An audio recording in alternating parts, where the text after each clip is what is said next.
puji Tuhan, shalom, selamat pagi saudara yang kasih dalam Tuhan.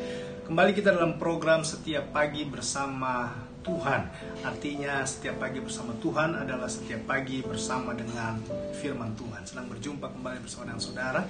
Kiranya pagi ini menjadi pagi berkat, penuh sukacita dalam kehidupan kita.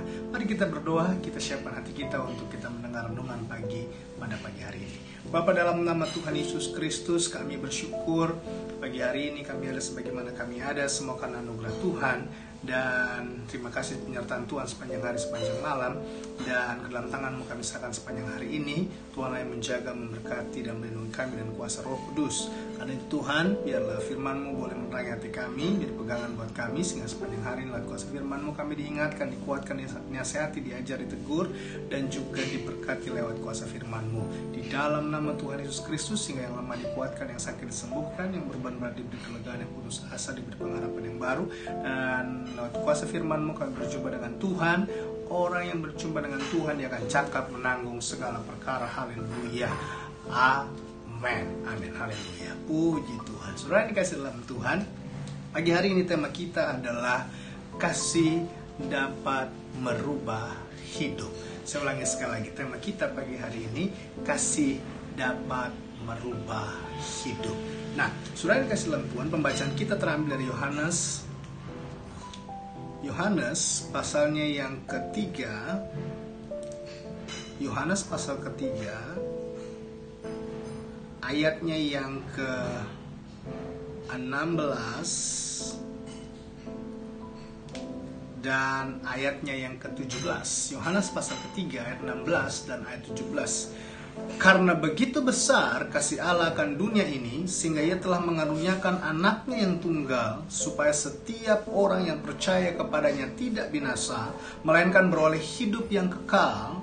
Sebab Allah mengutus anaknya ke dalam dunia bukan untuk menghakimi dunia, melainkan untuk menyelamatkannya oleh Dia. Haleluya, puji Tuhan. Sungguh berita sukacita, sungguh berita baik, bahwa Allah mengutus anaknya ke dalam dunia bukan untuk menghakimi dunia, melainkan untuk menyelamatkannya oleh Dia. Nah, saudara yang dikasih dalam Tuhan, saya percaya setiap orang membutuhkan cinta, setiap orang membutuhkan kasih sayang, setiap orang membutuhkan kasih itu. Namun tidak semua orang dapat merasakannya.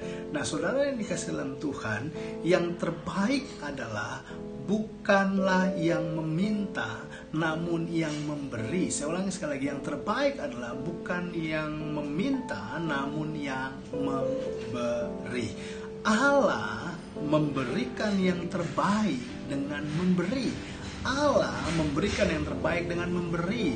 Dia memberi kasih kepada manusia agar manusia diselamatkan. Dia memberi kasih kepada manusia agar manusia menerimanya, meresponinya, dan akhirnya hidup bersama-sama dengan Allah. Iya kan? Sehingga kalau ada yang bertanya apa yang Allah beri, maka jawaban sederhananya adalah kasih. Nah, saudara yang dikasih dalam Tuhan, mengapa Allah perlu memberi kasih? Karena kasih dapat mengubah hidup. Saya ulangi sekali lagi, kenapa Allah perlu memberi kasih? Karena kasih dapat mengubah hidup. Apa yang kasih dapat rubah? Yang pertama, yang keras menjadi lembut. Kadangkala saudara, kita ini punya karakter yang keras. Kadangkala kita punya kebiasaan yang buruk. Kadangkala kita mempunyai kebiasaan-kebiasaan yang suka menyakiti hati Tuhan.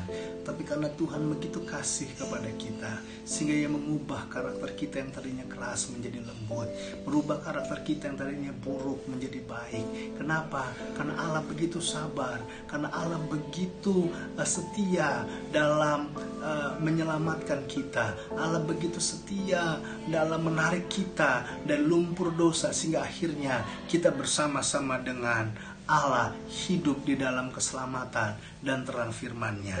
Yang kedua, apa yang kasih dapat rubah? Yang tidak mungkin menjadi mungkin.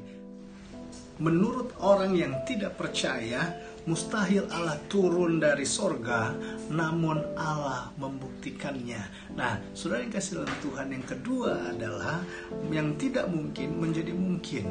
Jadi kalau hari-hari ini kita berpikir, kalau yang sakit sedang berpikir bagaimana saya bisa sembuh, bahkan orang juga suka bersaksi, puji Tuhan Pak Pendeta, saya dari yang divonis dokter cancer dan oleh bilur Yesus saya disembuhkan, dan sekarang saya sembuh total, tidak lagi cancer dalam hidup saya, sehingga apa yang kata manusia tidak mungkin dan bagi Tuhan adalah mungkin. Saudara yang dikasih dalam Tuhan, ada lagi yang bersaksi, oh puji Tuhan Pak Pendeta, dulu mustahil rumah tangga saya bisa pulih kembali karena sudah terjadi pertengkaran di mana-mana, terjadi kekerasan, terjadi perselingkuhan, dan puji Tuhan Bapak Pendeta, apa yang tidak mungkin bagi manusia mungkin bagi Allah. Saudara yang dikasih dalam Tuhan, begitu banyak kesaksian tentang yang tidak mungkin menjadi mungkin.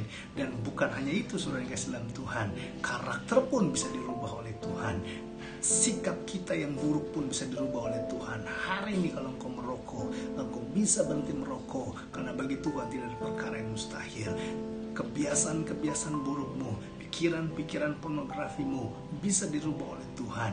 Kenapa? Karena bagi Tuhan tidak ada perkara yang mustahil. Karena itu ketika kita menyerahkan hidup total kepada Tuhan, maka kasih Tuhan yang akan mengubah hidup kita. Yang ketiga, yang terakhir, yang tawar menjadi manis. Apa maksudnya yang tawar menjadi manis? Hati yang sudah tawar karena kecewa, hati yang sudah tawar karena kesedihan, hati yang sudah tawar karena kepahitan, hati yang sudah tawar karena kebencian, dapat dirubah oleh kasih Yesus. Selama engkau mengundang Yesus dalam hidupmu, selama engkau mengizinkan Yesus mengubah hidupmu, maka tidak akan ada lagi ketawaran. Tidak ada lagi ketawaran dalam hatimu, tidak ada lagi ketawaran dalam rumah tanggamu, tidak ada ketawaran dalam bisnismu, karena Tuhanlah yang akan merubah semuanya. Dan yang terutama, bukan hanya bisnis kita diselamatkan, bukan hanya rumah tangga kita diselamatkan, tapi diri kita diselamatkan oleh Yesus agar kita berkenan di hadapan Bapa. Karena itu sebagai penutup, ingat, Allah membenci dosa, namun Allah mengasihi orang-orang yang berdosa. Siapapun engkau, hari ini kalau engkau berkata, Pak Pendeta saya LGBT, hari ini kau berkata, Pak Pendeta saya sedang bersama dengan suami orang, bersama dengan istri orang, Pak Pendeta saya ini dosanya sudah terlalu banyak. Siapapun engkau, izinkan saya berkata, Tuhan Yesus mengasihimu. Tuhan benci dosamu, tapi Tuhan tidak membenci engkau. Karena itu kembalilah kepada Tuhan. Kasih Tuhan dapat mengubah. Kalau itu doamu, saya mau berdoa.